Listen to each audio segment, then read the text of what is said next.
नमस्कार मित्रों, आपने अब तक जेंडर तथा सेक्स के बीच के अंतर को समझ ही लिया होगा।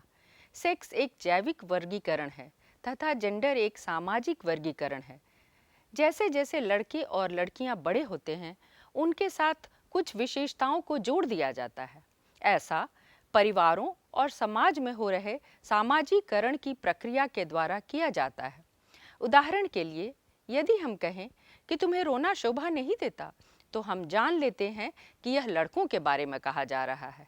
अतः जब भी घर में कोई छोटा बच्चा गिर जाता है या उसे चोट लग जाती है, तो परिवार के लोग आमतौर पर कहते हैं कि लड़कों का रोना शोभा नहीं देता, लड़के तो बहादुर होते हैं। आइए एक और उदाहरण लें।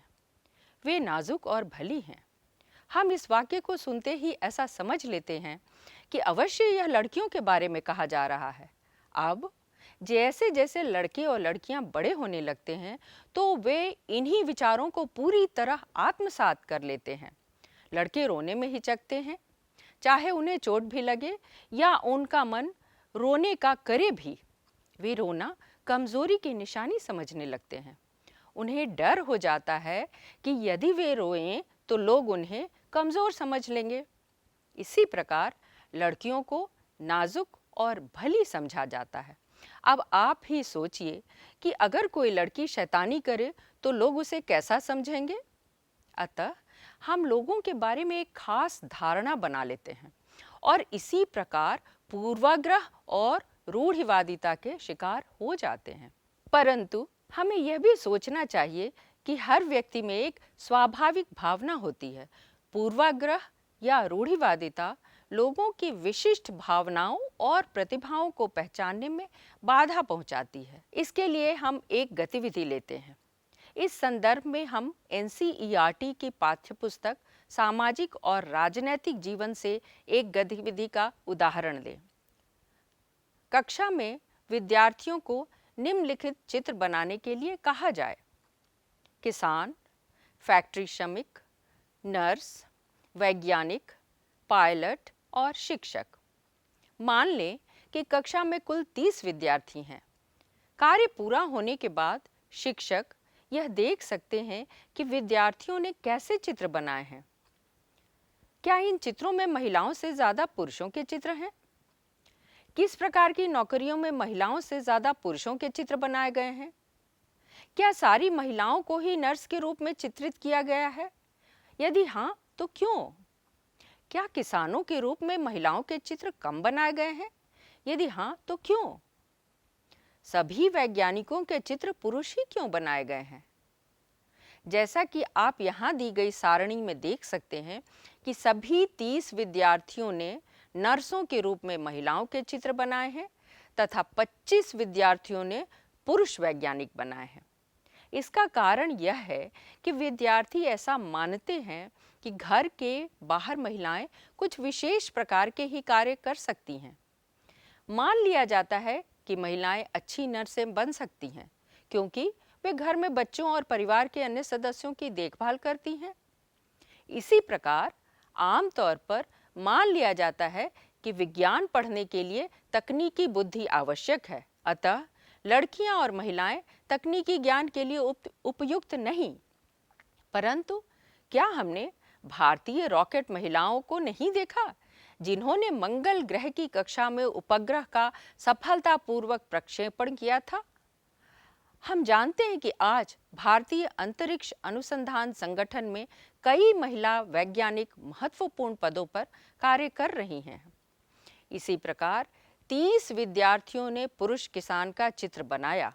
वस्तुतः हमारे देश के ग्रामीण क्षेत्रों में लगभग 80% महिलाएं खेती के कार्यों से जुड़ी हैं। वे खेतों में फसलें बोना, निराई, कटाई आदि सारे कार्य करती हैं। फिर भी ऐसा क्यों है कि जब हम किसान की कल्पना करते हैं तो हमारे सामने पुरुष का ही चित्र उभरता है? आइए एक और गतिविधि करें। ऐसा भी देखा गया है कि कई लड़कियों को परिवारों का सहयोग कम मिल पाता है, जिससे वे अपने सपनों को साकार नहीं कर पाती हैं। जैसे ही लड़कियां स्कूली शिक्षा पूरी करती हैं, वैसे ही परिवार वाले उनके विवाह की बात सोचने लगते हैं। परंतु कई उदाहरण ऐसे भी हैं जहां सुदूर ग्रामीण क्षेत्रों के परिवार वालों ने भी अपनी लड़की को सपने देखने की आज़ादी दी और उन सपनों को पूरा करने में उनका सहयोग भी किया। ऐसे उदाहरणों पर कक्षा में चर्चा की जा सकती है। ऐसी ही एक कहानी है झारखंड की रहने वाली लक्ष्मी लाकड़ा की, जो एक इंजन चालक हैं। आमतौर पर इंजन चालक पुरुष होते हैं, परंतु 27 साल की लक्ष्मी लाकड़ा ने, जो झारखंड के एक सामान्य जनजातीय परिवार की हैं, उत्तरी रेलवे की पहली महिला चालक बनने का कीर्तिमान बनाया। लक्ष्मी के माता पिता पढ़े लिखे तो नहीं थे, परंतु उन्होंने अपने बच्चों को पढ़ाने के लिए काफ़ी संघर्ष किए। लक्ष्मी ने सरकारी स्कूल से अपनी पढ़ाई की। उसने बहुत मेहनत की और अच्छे अंक प्राप्त करने के बाद इलेक्ट्रॉनिक में डिप्लोमा किया। वे रेलवे बोर्ड की परीक्षा में अपने पहले प्रयास में ही उत्तीर्ण हुई। लक्ष्मी कहती हैं, मुझे चुनौतियां पसंद हैं और जैसे ही कोई कहता है कि यह काम लड़कियों के लिए नहीं है, मैं उस काम को करके ही दिखाती हूँ। लक्ष्मी को अपने जीवन में कई बार ऐसी चुनौतियों का सामना करना पड़ा। जब उसने इलेक्ट्रॉनिक की पढ़ाई का निर्णय लिया तब, या जब उसने पॉलिटेक्निक में मोटरसाइकिल की सवारी की तब, या जब उसने इंजन चालक बनने का निर्णय लिया तब। जीवन में लक्ष्मी के विचार सरल हैं। जब मैं खुश हूँ और किसी को नुकसान नहीं पहुँचा रही, जब मैं जीवन में अच्छा कर रही हूँ और अपने माता पिता की मदद कर रही हूँ, तो मैं क्यों न अपनी पसंद से जीवन बिताऊं। मित्रों, हमारे लिए यह भी समझना जरूरी है, न केवल लड़कियां बल्कि लड़के भी पूर्वग्रहों और रूढ़िवादी सोच का शिकार होते हैं।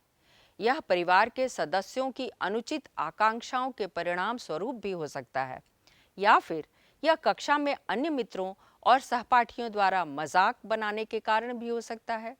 परिवार के लोग ऐसा अक्सर कहते हैं कि लड़कों के लिए अच्छी नौकरी पाना और ऊंचा वेतन कमाना जरूरी है। अगर लड़का अन्य लड़कों की तरह व्यवहार न करे और उनसे भिन्न हो, तो भी यह उसके मजाक का कारण बन सकता है। आपने पहले देखा कि कैसे लड़कों के रोने पर आपत्ति जताई जाती है। आइए हम एक विद्यार्थी अमन का उदाहरण लें। अमन की 10वीं कक्षा का परीक्षा फल निकला है और अमन अपने रिजल्ट से खुश है। हालांकि विज्ञान और गणित में उसके अंक अच्छे नहीं हैं, परंतु अपने प्रिय विषयों इतिहास और राजनीति शास्त्र में उसने अच्छे अंक प्राप्त कर लिए हैं। जब उसके माता पिता ने उसका परीक्षा फल देखा तो वे जरा भी खुश नहीं हुए। आइए हम अमन और उसके माता पिता के बीच हुई बातचीत सुने। अरे अमन, तुम्हें गणित में केवल 65% अंक मिले हैं। फिजिक्स में भी तुम्हारे अंक कम हैं। मैं जानता हूँ माँ, लेकिन कोई बात नहीं, क्योंकि मैं गणित या विज्ञान आगे नहीं पढ़ना चाहता। मैं इतिहास और राजनीति शास्त्र पढ़ना चाहता हूँ। हैं? तुम इतिहास या राजनीति शास्त्र क्यों पढ़ना चाहते हो? तुम्हें आगे चलकर इंजीनियर बनना है, इंजीनियर। हाँ, अपने भविष्य के बारे में भी तो सोचो। तुम्हें आगे चलकर अच्छी नौकरी करनी है। इतिहास या राजनीति शास्त्र पढ़ने से काम नहीं चलेगा। इन विषयों को पढ़कर अच्छी नौकरी कैसे मिलेगी? लेकिन गणित और विज्ञान में मेरी रुचि नहीं है। मैं इंजीनियर नहीं बनना चाहता। अक्ल से काम लो अमन, तुम्हारे पिताजी सही कह रहे हैं। तुम्हें गणित और फिजिक्स ही पढ़ना चाहिए। हाँ, और साथ साथ तुम कंप्यूटर भी सीख लो। आजकल कंप्यूटर जानने वालों को अच्छी नौकरियां मिलने में आसानी होती है। हाँ। मेरी पसंद नापसंद के बारे में कोई नहीं सोचता, कोई भी नहीं सोचता। मित्रों, इस बातचीत को सुनाने के बाद कक्षा में इन बिंदुओं पर चर्चा हो सकती है। अगर तुम अमन की जगह पर होते तो तुम किस विषय का चुनाव करते और क्यों? लड़कों को पढ़ाई लिखाई के संबंध में किस प्रकार के दबावों का सामना करना पड़ता है? लड़कियों को पढ़ाई लिखाई के संबंध में किस प्रकार के दबावों का सामना करना पड़ता है?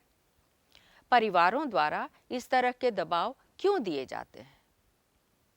आइए एक और उदाहरण दें। हम आम तौर पर जिसे घरेलू महिला कहते हैं, उसे कई प्रकार के कठिन कार्य करने पड़ते हैं। इनमें से कई ऐसे कार्य हैं जिनमें शारीरिक परिश्रम की भी ज़रूरत पड़ती है। घर की पूरी जिम्मेदारी महिलाओं की होती है। इसके लिए उन्हें पैसे भी नहीं मिलते। ऊपर से परिवार और समाज उनके कार्यों को काम भी नहीं मानता। आइए ऐसा ही एक उदाहरण देखते हैं। रमन की डॉक्टर के साथ बातचीत। रमन की डॉक्टर के साथ बातचीत। आप क्या करते हैं? डॉक्टर साहब, मैं किसान हूँ। क्या आपके बच्चे भी हैं? जी हाँ, मेरे 5 बच्चे हैं। और आपकी पत्नी क्या काम करती हैं? जी नहीं, मेरी पत्नी काम नहीं करती है। अच्छा, तो अपना समय कैसे बिताती हैं? वे सुबह 4 बजे सोकर उठती हैं, पानी और लकड़ियाँ लेकर आती हैं, नाश्ता तैयार करती हैं तथा घर की सफाई करती हैं। इसके बाद वे 3 बड़े बच्चों को स्कूल के लिए तैयार करती है और उनके लिए टिफ़िन बनाती है। अच्छा, तो आप दोपहर का खाना खाने घर आते हैं? नहीं नहीं डॉक्टर साहब, मेरी पत्नी मेरा खाना लेकर खेत में आती है। अच्छा, उसके बाद? उसके बाद मेरी पत्नी खेतों में काम करती है, फसलों और पौधों की गुड़ाई निराई करती है और उसमें पानी डालती है। आप खेतों से काम करके घर लौटने के बाद क्या करते हैं? मैं शाम को गांव में अपने मित्रों के साथ ताश खेलता हूँ और राजनीति पर चर्चा करता हूँ। हाँ। और उसके बाद? और उसके बाद रात को मैं घर जाकर अपनी पत्नी का पकाया खाना खाता हूँ और सो जाता हूँ। तो इसके बाद आपकी पत्नी भी सो जाती होंगी? अरे नहीं, मैं सो जाता हूँ। उन्हें तो अभी रसोई और बर्तनों की सफाई का काम भी पूरा करना होता है ना, रात के करीब 10-11 बजे तक। हाँ, मुझे तो लगा था कि आपने कहा कि आपकी पत्नी काम नहीं करती हैं। हाँ डॉक्टर साहब, मेरी पत्नी काम नहीं करती, वे तो केवल एक गृहिणी है। अतः मित्रों, हमने देखा कि किस प्रकार जेंडर संबंधी विषयों को पठन पाठन तथा अन्य गतिविधियों के साथ जोड़कर रुचिकर ढंग से सिखाया जा सकता है। इसके लिए चर्चाओं, प्रेरणादायक कहानियों, रोल प्ले, जीवंत उदाहरणों आदि का प्रयोग किया जा सकता है, जिनके कुछ उदाहरण हमने अभी आपके सामने रखे। धन्यवाद।